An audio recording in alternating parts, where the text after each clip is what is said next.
तो atomic number में आए थे ना हम लोग। परमाणु में क्या क्या होता है सारा चीज़ समझ गए हैं। जो परमाणु गोलाकार होता है और इसके बीच में न्यूक्लियस होता है, नाभिक जिसको बोलते हैं, और नाभिक धन आवेशित होता है, और इसमें होता है न्यूट्रॉन जिसका उदासीन होता है, और प्रोटॉन होता है वो धन आवेशित होता है। जबकि इलेक्ट्रॉन विभिन्न कक्षकों में चक्कर लगाते हैं, ठीक है, जो कि ऋण आवेशित होता है। नाभिक का जो द्रव्यमान होता है, ठीक है, या परमाणु का द्रव्यमान, वो नाभिक में ही होता है, जो न्यूट्रॉन और प्रोटॉनों के द्रव्यमान के बराबर ही होगा। मतलब किसी भी परमाणु का जो द्रव्यमान है वो न्यूट्रॉन और प्रोटॉनों की संख्या के बराबर होगा। ठीक, इस बेसिक कॉन्सेप्ट को समझ गए हो मेरे ख्याल से। ठीक है, तो इसको क्या कहेंगे, न्यूक्लियस, नाभिक, इसको क्या कहेंगे, नाभिक, और इसको क्या कहेंगे हम, कक्षक, जिसमें इलेक्ट्रॉन क्या करेगा, चक्कर लगाता है। इतना हो गया। अब आती ही बात परमाणु संख्या का। तो इसकी खोज मोसले ने की थी, ये तो याद रखना ही नहीं है तुमको। ठीक है, तुमको सिर्फ एक चीज़ याद रखना है कि परमाणु जो संख्या है उसको हम जेड से प्रदर्शित करते हैं, कैपिटल जेड। और परमाणु जो क्रमांक होता है वो प्रोटॉन या इलेक्ट्रॉनों की संख्या के बराबर ही होगा। ठीक है, जैसे कोई भी परमाणु ले लो, जैसे कि सोडियम है, सोडियम का परमाणु क्रमांक कितना होता है, 11। मतलब सोडियम में जो प्रोटॉनों की संख्या होगी वो 11 होगी, और इलेक्ट्रॉनों की संख्या भी कितनी होगी, 11। तो तीन चीज एकदम इक्वल होगा, परमाणु क्रमांक, प्रोटॉन और इलेक्ट्रॉन। ये समझ गए हो। अब हम एक एग्जांपल लेते हैं, जैसे कि सोडियम। ठीक है, सोडियम का परमाणु भार कितना होता है, 23, लेकिन इसका परमाणु क्रमांक कितना होगा, 11। प्रोटॉन की संख्या भी कितनी होगी, 11, और इलेक्ट्रॉन की संख्या भी होगी 11। कैल्शियम का परमाणु भार होता है 40, लेकिन उसका परमाणु क्रमांक होता है 20, प्रोटॉन की संख्या भी होगी 20, और इलेक्ट्रॉन की संख्या भी होगी 20। ये हमको पीरियोडिक टेबल से समझ आ गया। उसी प्रकार आर्गन का परमाणु क्रमांक होता है 18, इसमें प्रोटॉन और इलेक्ट्रॉन दोनों क्या होगा, सेम होगा। तो ये चीज़ क्लियर हो गया, परमाणु क्रमांक is equals to proton is equals to electron, ये तीनों चीज़ एकदम सेम होगा। अब हम समझते हैं एटॉमिक मास को। तो एटॉमिक मास को किससे प्रदर्शित करते हैं, ए से, और ए इज इक्वल टू हमेशा क्या होगा, न्यूट्रॉन प्लस प्रोटॉन, इसको ध्यान में रखना। तो एटॉमिक मास बराबर क्या होगा, न्यूट्रॉन प्लस प्रोटॉन। जैसे मैं ले लेता हूँ कैल्शियम का, कैल्शियम का होता है परमाणु भार 40, और इसका जो हमारा परमाणु क्रमांक होता है वो कितना होता है, 20। अब परमाणु क्रमांक 20 का मतलब क्या हुआ, प्रोटॉनों की संख्या भी कितनी हो गई, 20। अब इसका जो न्यूट्रॉनों की संख्या कितनी होती है, 20, इसलिए इसका परमाणु भार कितना आता है, 40। तो मतलब कोई भी दो चीज़ दिया है ना तो हम तीसरा चीज़ निकाल सकते हैं। अगर न्यूट्रॉन और प्रोटॉनों की संख्या दी है तो हम क्या निकाल लेंगे, एटॉमिक मास निकाल लेंगे। अगर हमको एटॉमिक नंबर दिया है और हमको प्रोटॉनों की संख्या दिया है तो हम न्यूट्रॉन निकाल लेंगे। एटॉमिक मास दिया है और न्यूट्रॉन दिया है तो हम क्या निकाल सकते हैं, प्रोटॉन। इस तरह से कोई भी दो चीज़ दिया है तो हम तीसरा चीज़ बड़े आराम से निकाल सकते हैं। ठीक है, तो द्रव्यमान संख्या बराबर क्या हो जाएगा, इसको याद रखना, A is equals to N plus P, neutron plus proton, है ना। और ए का मतलब क्या हुआ, atomic mass, N for neutron, P for proton. और जेड का मतलब क्या बताया था मैं, एटॉमिक नंबर बताया हूँ। तो ध्यान में रखना, जेड और ए में किसी भी सूरत में कन्फ्यूजन नहीं होना चाहिए। एक एग्जांपल और लेते हैं सोडियम का। देखो जो ऊपर लिखे रहते हैं ना, कोई भी तत्व कैसे प्रदर्शित करेंगे, जैसे ये है हमारा तत्व का नाम, तो तत्व को तो सोडियम ऐसा नहीं लिखेंगे, तो उसका संकेत लिखा जाता है। तो संकेत क्या है इसका, Na। Na का मतलब लिखा गया, मतलब क्या बोलोगे, सोडियम। और इसके इधर बाएं तरफ नीचे साइड में है ना, इसका परमाणु क्रमांक लिखेंगे। तो इसका परमाणु क्रमांक कितना होता है, 11। ठीक है, इसका परमाणु क्रमांक होगा 11, और इधर ऊपर साइड लिखाता है इसका परमाणु भार, इसे हम कहेंगे 23। तो संकेत के रूप में किसी भी तत्व को ऐसे लिखा जाता है। ठीक, तो ये हो गया तत्व का नाम, ध्यान दोगे, ये क्या हो गया हमारे तत्व का नाम। अब ये वाला साइन क्या है हमारा, परमाणु भार, परमाणु भार। अब इसको शॉर्टकट में क्या बोलोगे, जेड, सॉरी क्या बोलोगे बताओ, परमाणु भार को ए बोलोगे कि जेड बोलोगे, ए बोलोगे ना। देखो पीछे आओ थोड़ा सा, देखो परमाणु भार को ए से दिखाते हैं, ठीक है, जबकि परमाणु संख्या को जेड से दिखाते हैं। ठीक है, किससे दिखाएंगे, जेड से। तो ये जो हमारा 23 है, 23 है, वो क्या दिखा रहे हैं हमको, परमाणु भार को, जबकि ये जो 11 है वो हमारा जेड को दिखा रहा है। अब जेड दिखा रहा है मतलब इसमें प्रोटॉन भी उतना ही होगा और इलेक्ट्रॉन भी उतना ही होगा। होगा कि नहीं होगा, क्योंकि सेम होता है भाई, जब सेम होता है तो प्रोटॉन भी अपने आप पता चल गया, इलेक्ट्रॉन भी पता चल गया। तो ये तत्व का प्रतीक है। इधर क्या लिखा रहेगा, परमाणु क्रमांक Z, और इधर लिखा रहेगा A, एटॉमिक मास। समझ गए। अब इसको हम समझते हैं ना, मास एंड एटॉमिक मास को, एटॉमिक नंबर को। तो सोडियम, सोडियम का यहाँ पर देखो लिखा है 23। 23 क्या है, इसका परमाणु भार या उसी को हम द्रव्यमान संख्या भी बोलते हैं। ठीक है, 23 हुआ। अब इधर तो कुछ नहीं लिखा है, ठीक है, लेकिन हमको याद रखना पड़ेगा सोडियम के कितना होता है परमाणु संख्या, 11, इसलिए प्रोटॉन भी कितना होगा, 11, इलेक्ट्रॉन भी कितना होगा, 11। अब हमको न्यूट्रॉन की संख्या चाहिए, तो चुपचाप कुछ नहीं करो, देखो इस 23 में इस 11 को घटा दो, कितना आ गया, 12। तो 12 क्या होगा, न्यूट्रॉन की संख्या।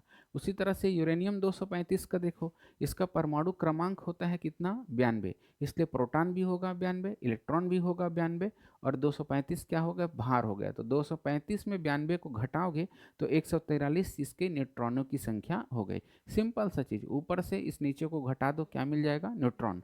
और बाकी तो ये तो अपने आप हो गया, परमाणु क्रमांक, प्रोटॉन, इलेक्ट्रॉन अपने आप पता चल गया।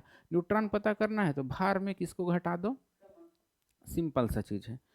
ठीक है, अगला देखते हैं अब आयन। तो वह परमाणु जिसमें इलेक्ट्रॉन या तो कुछ निकल जाता है या फिर बाहर से आ जाएगा। जैसे कि Na+ लिखा है, सोडियम प्लस है ना, तो सोडियम का कितना होता है परमाणु क्रमांक, 11। ठीक है, लेकिन यहाँ पर हमारा Na+ लिखा है, और Na+ का मतलब क्या हुआ, देखो है ना, यहाँ पर दोनों अलग अलग है। अगर हम इसमें कहेंगे तो 11 है इसका परमाणु क्रमांक, लेकिन एक इलेक्ट्रॉन निकल गया, इसलिए इसका परमाणु क्रमांक कितना हो जाएगा, 10। ठीक है, एक इलेक्ट्रॉन निकल जाने के कारण कितना हो गया, 10। तो धन लगा है मतलब एक इलेक्ट्रॉन निकला है, जितना प्लस लगेगा, अगर मैं Na2+ कहूँ, वैसे तो होगा नहीं है। Mg, मैग्नीशियम ले लेता हूँ, मैग्नीशियम का अगर 2+ कहता हूँ तो मैग्नीशियम का कितना होता है, 12, और 2 इलेक्ट्रॉन इन्होंने क्या कर दिया है, दे दिया है, इसलिए इसका भी क्या हो जाएगा, 10। इस प्रकार देखो यहाँ पर भी 10 इलेक्ट्रॉन और यहाँ पर भी 10 इलेक्ट्रॉन। इस प्रकार Na+ और Mg2+ को हम सम इलेक्ट्रॉनिक भी बोल सकते हैं।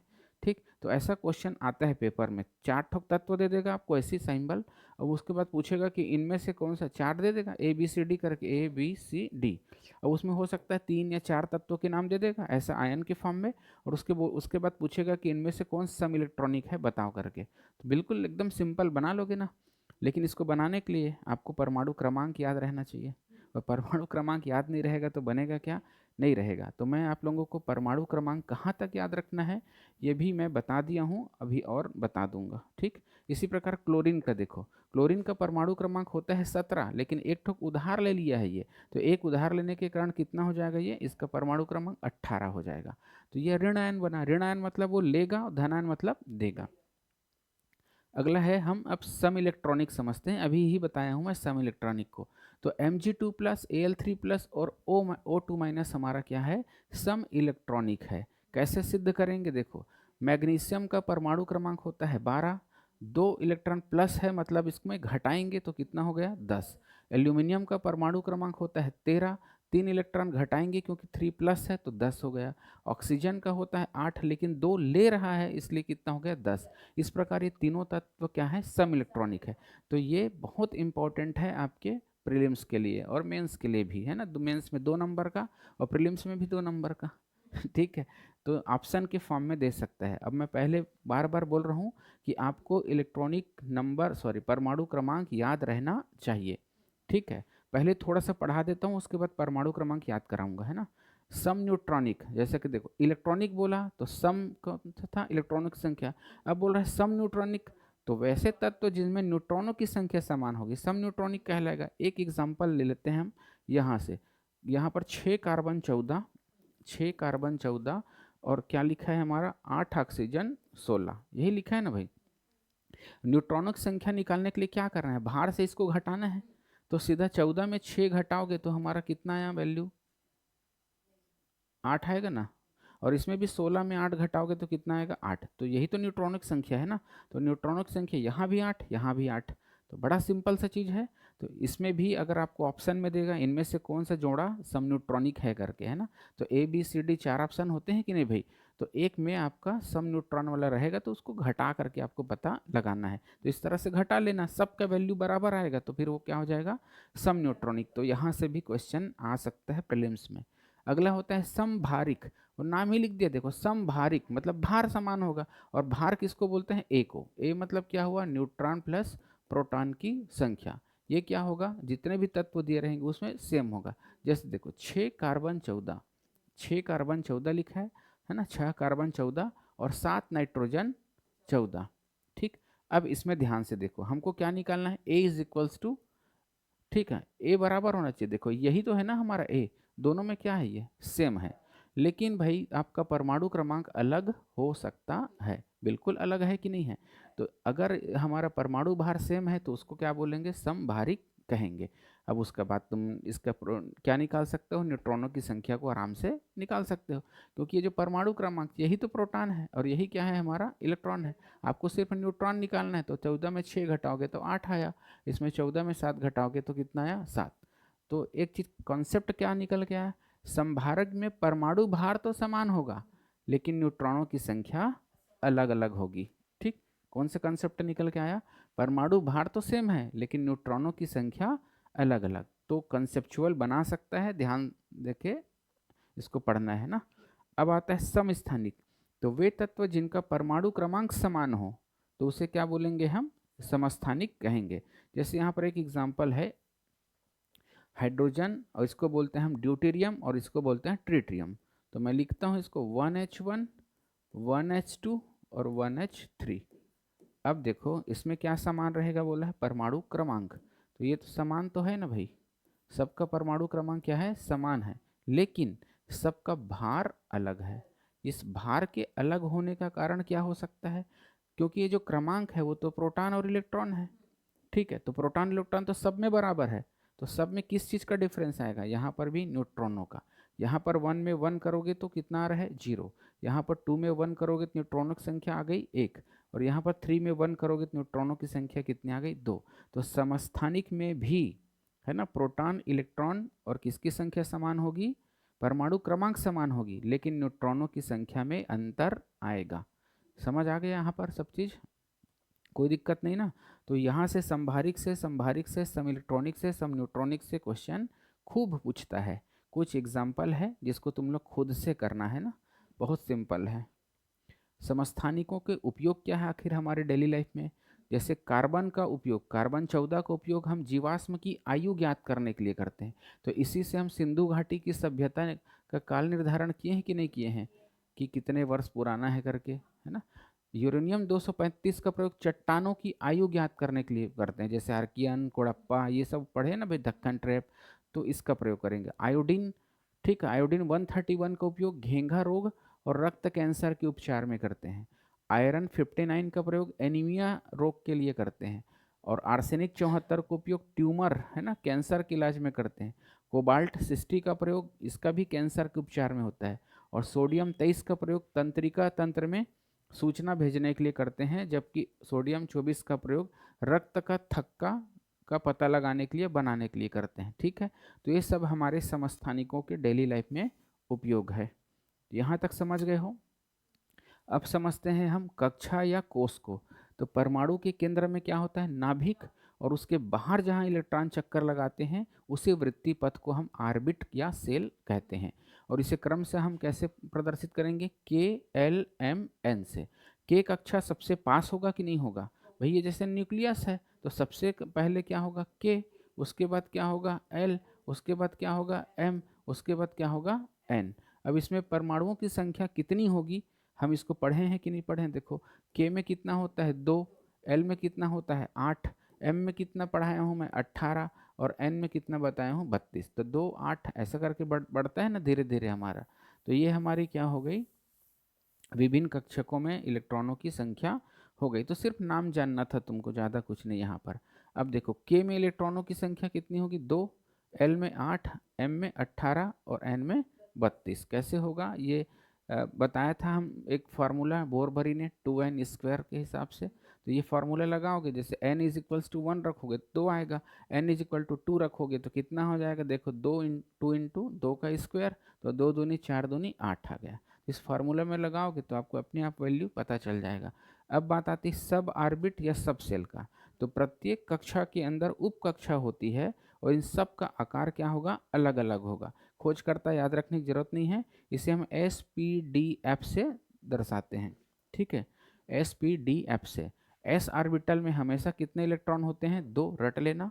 p में 6, क्योंकि p के अंतर्गत हमको 3 उपकोष मिलेंगे, px, py और pz। उसी प्रकार d के अंदर 5 मिलेगा, तो यहाँ टोटल इलेक्ट्रॉनों की संख्या 10, और f ब्लॉक में टोटल 7 उपकोष होते हैं, इसलिए यहाँ पर इलेक्ट्रॉनों की संख्या हो जाएगी 14, ठीक है। अब आता है हमारा, ये तो हम कर लिए है ना। अब जो कक्षक में जो इलेक्ट्रॉन है वो हुंड के नियम के अनुसार ही भराएगा। कैसे भराएगा? हुंड के नियम के अनुसार से। तो हुंड ने क्या बोला, जैसे एस ऑर्बिटल है तो उसमें 2 इलेक्ट्रॉन होगा, तो यहाँ पर थोड़ा सा गलत बन गया है चित्र, ये 2 बॉक्स है समझो। तो पहला वाला जाएगा क्लॉकवाइज और दूसरा जाएगा हमारा एंटी क्लॉकवाइज। ये थोड़ा सा गलत बन गया है ना, ये ऐसे कर लो, पहला इलेक्ट्रॉन उसके बाद दूसरा इलेक्ट्रॉन। जैसे पी कक्षा है तो पी में टोटल कितने होंगे? 3 होंगे, तो पहला क्लॉकवाइज जाएगा, फिर दूसरा कक्षा भराएगा, उसके बाद फिर तीसरा, फिर चौथा इस तरह से भराएगा, पांचवा और ये छठवा। उसी तरह से अगर डी ऑर्बिटल लेंगे तो उसमें टोटल कितने उपकोष होते हैं? 5 होते हैं। तो पहला इलेक्ट्रॉन कैसे भराएगा? पहला, दूसरा, तीसरा, चौथा और ये पांचवा। फिर कैसे भराएगा? हमारा ये छठवा, सातवां, आठवां, नौवां और 10वां। कभी भी इधर उधर से नहीं भरना है, इलेक्ट्रॉन भरने का क्रम थोड़ा ध्यान में रखना। जैसे 1 2 3 4 5, 5 खंड हो गया, तो हम ऐसे नहीं भरेंगे 1 2 3 4, ये सब ऐसे में क्या हो जाएगा? ये गलत हो जाएगा। तो हमको भरने का एक क्रम है, प्रोसेस है, उसको ध्यान में रखना है, ठीक है। तो पहले जैसे 3 कोष है तो कैसे भरोगे? एक बार ध्यान से देखो, पहला, दूसरा, तीसरा पूरा भर जाएगा, उसके बाद ही फिर हम चौथा, पांचवा, छठवा, ठीक। अब ये सब में फॉलो होगा, उसको बताने की जरूरत नहीं है। तो इसको ध्यान में रखना कि कैसे इलेक्ट्रॉन भरा रहे हैं। उसके बाद ये तो हम पढ़ लिए हैं। अब आता है आपबाउ का नियम, है ना। तो आपबाउ में, आपबाउ का मतलब ही रचना करना होता है। तो किसी भी परमाणु का जो इलेक्ट्रॉनिक कॉन्फ़िगरेशन होता है उसके लिए हमको जो इलेक्ट्रॉन होते हैं इसी क्रम में भराएंगे, तो इस क्रम को हमको ध्यान में रखना है। तो सबसे पहले इलेक्ट्रॉन जो होता है 1s ऑर्बिटल में भराएगा, उसके बाद 1s के बाद किस में आएगा? 2s, और 2s के बाद देखो कहाँ गया है? 2p, और 2p के बाद 3s, और 3s के बाद फिर 3p, और 3p के बाद 4s, फिर घूम के किस में आया? देखो 3d में, उसके बाद 4p में, उसके बाद 5s में, और उसके बाद फिर देखो घूम के 4d में, 5p में, 6s में। इस तरह से इलेक्ट्रॉन हमारा क्या होता है? इन कक्षाओं में क्रम से भरेगा। अगर हम इधर से देखें तो सबसे पहले क्या हो रहा है हमारा? 1s आएगा, इसको ध्यान में रखना पड़ेगा ना, इसलिए चित्र को बना लेना। सिंपल सा फोटो है भाई, 1s, 2s, 2p, 3s। अब देखो इसको याद करोगे तो भूल जाओगे, इसलिए अच्छा इस चित्र को देखो, बढ़िया से याद हो जाएगा। सबसे पहले 1s, 2s है ना, उसके बाद फिर 2p, उसके बाद 3s। तो बस इस एरो को ध्यान में रखना पड़ेगा, ठीक है, कैसे आया है करके, तो फिर पूरा का पूरा हमको याद में रहेगा। फिर थोड़ा सा प्रैक्टिस भी करेंगे तो याद रहेगा। जैसे हम यहाँ पर कुछ तत्वों को लिखे, जैसे हाइड्रोजन का, तो हाइड्रोजन का परमाणु क्रमांक कितना होता है? 1। तो इलेक्ट्रॉन कहाँ जाएगा? 1s के पहले कक्षा में, 1s1। हीलियम का कितना होता है? 2, तो इसमें क्या आ जाएगा? 1s2। अब उसके बाद आता है लिथियम का कितना होता है? 3, तो इसमें कैसे आएगा? 1s में आएगा पहले, 1s2, उसके बाद फिर 2s1। उसके बाद काहे का दिया है? बेरिलियम, जिसका परमाणु क्रमांक होता है 4, तो इसमें आ जाएगा 1s2, उसके बाद 2s पूरा भराएगा, 2s2। उसी तरह से किसका दिया है? फिर बोरान का दिया है, देखो बोरान का कितना होता है? 5, तो इसमें आ जाएगा 1s2, 2s2, उसके बाद फिर 2s के बाद 2p में जाता है, तो 2 4 और ये हो गया हमारा 1, ठीक है। उसी प्रकार 6 कार्बन का 6 होता है, तो ये 1s2, 2s2 और ये हो जाएगा 2p2। क्रम से बनाते चलना। उसके बाद कार्बन के बाद नाइट्रोजन का ले लो 7, तो इसका हो जाएगा 1s2, 2s2, 2p3। उसके बाद ऑक्सीजन आता है 8, तो इसका हो जाएगा 1s2, 2s2, 2p4। उसके बाद क्या आएगा? फ्लोरीन, फ्लोरीन का कितना होता है? 9, तो इसका 1s2, 2s2, 2p5, यही होगा ना भाई। और फ्लोरीन के बाद फिर क्या आएगा हमारा? नियान, यही आएगा, 10 होता है, तो इसका कैसे होगा? 1s2, 2s2 और ये 2p6। 6 से ज़्यादा तो नहीं हो सकता क्योंकि p में अधिकतम 6 इलेक्ट्रॉन। ठीक है, तो यक्री गैस है, इसका भी भरा गया कि नहीं। इसी प्रकार से हम सोडियम का भी देख सकते हैं। आगे है क्या, नहीं दिख रहे, सीधा अपवाद है। तो सोडियम का बनाते हैं, चलो। तो इसकी ना प्रैक्टिस बार बार करोगे ना तो हो जाएगा। मैं लिस्ट दे दूंगा कितने का करना है। किस में आए थे हम लोग, सोडियम में। सोडियम का कितना होता है, 11। बनाओ इसका परमाणु पर, कैसे बनेगा, 1s2 2s2 4 हुआ, और 2p तो भर ही डालो पूरा, 6 2 8 2 10। तो अब सीधा किस में जाएगा, 3s1 में। 3s1 में क्यों गया, तो इसके लिए हमको ये आप बाऊ का ये चित्र याद रखना है। पहले 1s में जाता है, फिर 2s में जाता है, फिर 2p में जाता है, फिर 3s में, उसके बाद 3p में, उसके बाद फिर 4s में, उसके बाद फिर 3d में, उसके बाद फिर 4p 5s, उसके बाद फिर 4d 5p 6s। इतना दूर का जरूरत नहीं पड़ेगा तुमको, ठीक है। इतने दूर का जरूरत नहीं पड़ेगा, यहीं तक याद रख लेना। मैं भी बता दूंगा कौन कौन सा आएगा कौन कौन सा नहीं करके, तो मैक्सिमम इतना ही याद कर लेना। तो देखो कुछ बनाते बनाते तो याद हो ही जाएगा कुछ हद तक आप लोगों को, ठीक। चलो किस में आए थे हम लोग, सोडियम। सोडियम का हो गया। सोडियम के बाद चलते हैं मैग्नीशियम का, होता है 12। क्रम से बनाओगे ना तो याद हो जाएगा, 1s2 2s2 2p6, और ये हो जाएगा हमारा 3s2। अब एल्यूमिनियम का कितना होता है, 13। तो ये हो जाएगा 1s2 2s2 2p6, और ये हो जाएगा 3s2 ही होगा भाई, है ना। इसके बाद हम नेक्स्ट में चलेंगे, 3s के बाद क्या आएगा हमारा 3p, तो 1 हो जाएगा। अब उसके बाद 14 किसका होता है, सिलिकॉन का। तो इसका हो जाएगा हमारा, सेम है यहाँ तक तो सेम रहेगा, 1s2 2s2 2p6 3s2, और ये हो जाएगा 3p2, यही होगा ना। और उसके बाद फिर क्या आएगा हमारा 15, फास्फोरस का, 1s2 2s2 2p6 3s2, ठीक है, 3p3, यही होगा। इसी तरह से फास्फोरस के बाद क्या आएगा हमारा, सल्फर, खुद बना के देख लेना। सल्फर का 16, तो यहाँ पर क्या हो जाएगा, 3p4 हो जाएगा। सल्फर के बाद क्या आएगा, क्लोरीन का 17, तो यहाँ पर क्या हो जाएगा, इसके 3p4 होगा भाई, तो यहाँ पर क्या होगा 3p5। क्लोरीन के बाद फिर क्या आएगा फिर आर्गन। आर्गन का कितना होता है, 18। ठीक है, अब इधर का सेम है ना, सेम टू यू का चिन्ह लो, ये सब सेम टू यू का चिन्ह हो गया भाई। और अंतर कहाँ पर आना है, लास्ट में, तो ये हो जाएगा 3p6। 18 तक का हो गया है ना। मिटाऊं इसको, अब देखना। इसके बाद आता है हमारा 19 में आया है ना, तो 19 किसका है, पोटेशियम, बिल्कुल सही है।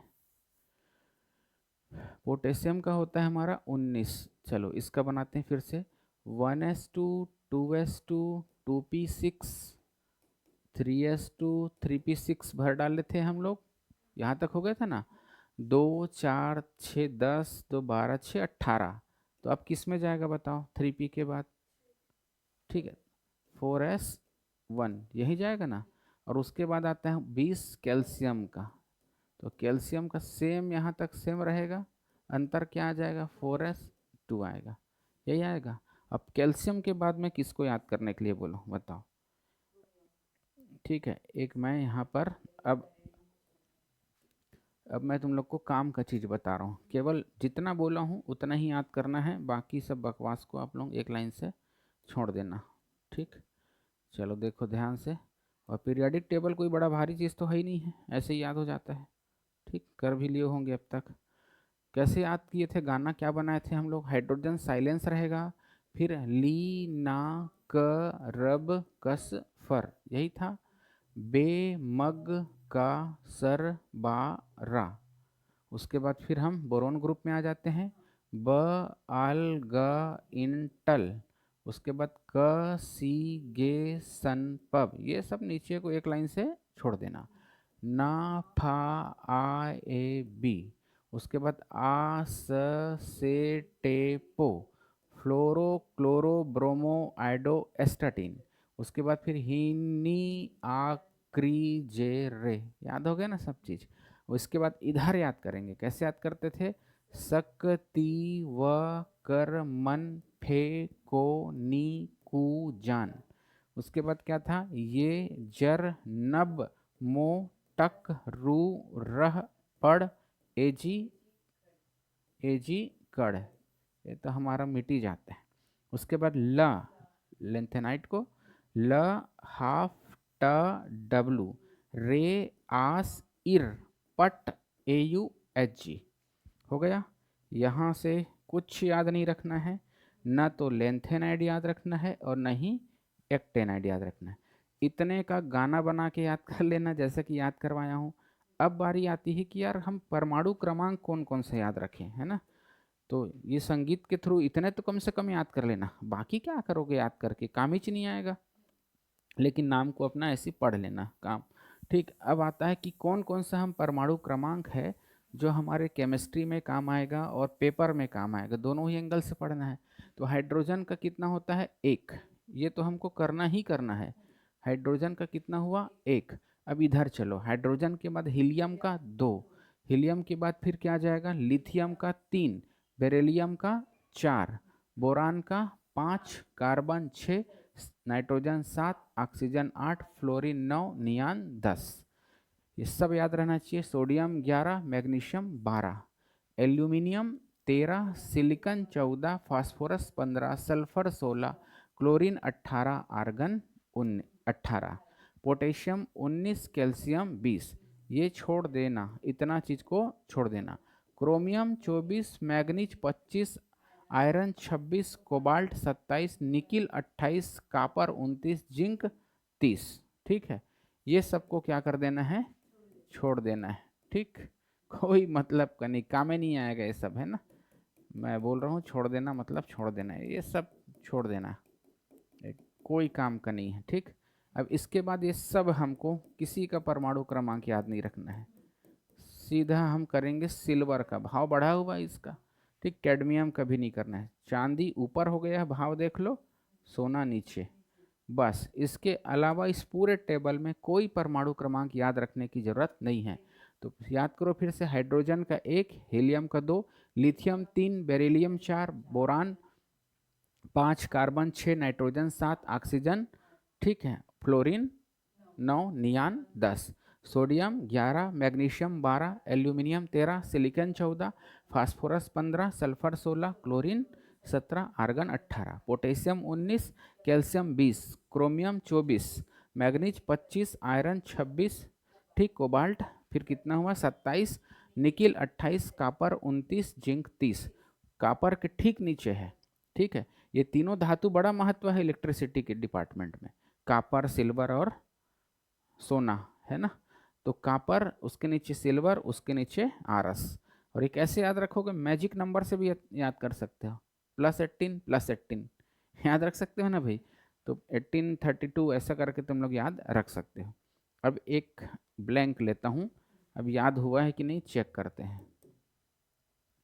तो कुछ आसान तुम आप लोगों के लिए ना मैं बना के रखा हुआ हूँ, ये सब को यूज़ करना। देखो ये फिर ब्लैंक पीरियडिक टेबल है, इसकी कॉपी निकाल लेना और इसको प्रैक्टिस करना।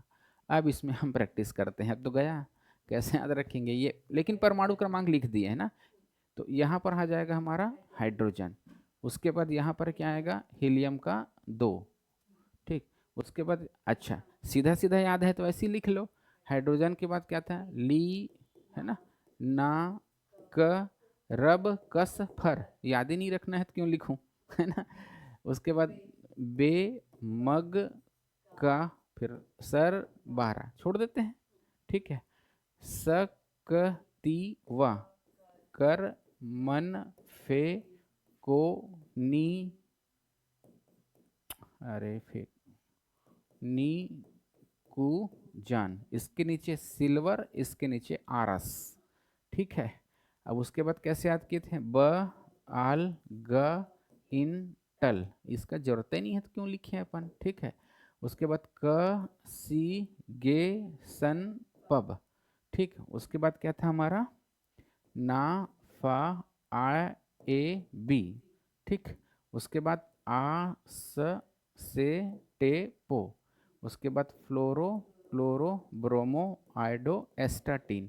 तो रहन दो, क्या याद करना, इतने ही तक याद रख लेना, ठीक है। परमाणु क्रमांक हो, बाकी गाना तो पूरा याद रखना। हीनी, उसके बाद क्या था, आक्री, जेरे, यही था ना भाई। भूकंप आता है तो रेडान गैस ही निकलता है। तो इसमें आप लोग कहाँ तक परमाणु क्रमांक याद रखोगे, आर्गन तक। क्या हो गया, बस ठीक। तो ये वो टेबल में केवल इतने ही तत्वों का तुमको परमाणु क्रमांक याद रखना है। तो हाइड्रोजन का कितना होता है 1, लिथियम का 3, सोडियम का 11, पोटेशियम का 19, बेरिलियम का 4, मैग्नीशियम का 12, कैल्शियम का 20, 24 किसका है क्रोमियम का, मैग्नीज का 25, आयरन का 26, कोबाल्ट का, निकिल का 28, कापर का 29, जिंक का 30, 18 जोड़ दो सिल्वर आ गया, 32 जोड़ दो क्या आएगा, ठीक है आरस आ जाएगा। उसके बाद फिर बोरान का 5, एल्यूमिनियम 13, गैलियम कहाँ, इसको भी रहने दो ना, नहीं लगेगा, इसको भी नहीं है और कम करा दिया देखो। Carbon 6, silicon 14, nitrogen 7, phosphorus 15, oxygen 8, sulphur 16, fluorine 9, chlorine 17, helium 2, neon 10, argon 18। इससे ज़्यादा परमाणु क्रमांक का हमको ज़रूरत ही नहीं पड़ने वाला है, ठीक, बस इतना ही का ही हमको याद रखना है। अब अफबाऊ के नियम के कुछ अपवाद है, मतलब अफबाऊ का नियम यहाँ पर फेल हो जाएगा। तो 4 तत्व हम पढ़ लेते हैं ऐसा। एक तो है हमारा क्रोमियम, क्रोमियम का क्या होता है 24, इसमें नियम लागू नहीं होगा, देखना जैसे होना चाहिए 1s2, 2s2, 2p6, 3s2, 3p6, 4s2, फिर 3d4, ये होना चाहिए। लेकिन यहाँ पर अफबाऊ का नियम नहीं काम कर रहा है, यहाँ पर जो 4s2 और 3d4 करोगे तो ये हो जाएगा गलत, है ना। पहले हम डी ऑर्बिटल के पांचों ऑर्बिटल को भर लेंगे, सॉरी पांचों में एक एक भर लेंगे, डी में 5 कक्षा होता है ना, तो पहले सिंगल सिंगल सबको भर लेंगे 1 2 3 4 5, उसके बाद फिर हम 4s को भरेंगे, ठीक है। तो 4s में 2 ना होके कितना हो जाएगा 1 इलेक्ट्रॉन हो जाएगा, ठीक। तो ये हो गया हमारा अपवाद किसका, ठीक है, क्रोमियम के लिए अफबाऊ नियम का। इसी तरह से कॉपर के 29 में भी नियम फेल हो जाएगा, देखना यहाँ पर 3p6 आ गया, 3d9 4s2, तो यहाँ पर हम 3d को पहले 10 भर लेंगे, उसके बाद ही 4s में आएंगे, तो 3d कितना भरा गया 10, उसके बाद आया 4s में, ठीक है। तो ये याद रखना है हमको। इसी तरह से हमारा आरस में देखो, आरस में भी फार्मूला हमारा चेंज हो जाता है और सिल्वर में भी हमारा चेंज हो जाता है, मतलब ध्यान में रखना जो हमारा 5d ऑर्बिटल है उसी को भरना रहेगा, इसी तरह से हमारा 4d ऑर्बिटल है उसको भरना रहेगा, ठीक है। जैसे सिल्वर का देखोगे तो यहाँ तक तो सेम है, कोई दिक्कत नहीं जाएगा, 3p6, 4s2, 3d10, यहाँ तक कोई दिक्कत नहीं है ना, यहाँ तक हमारा कोई दिक्कत नहीं है।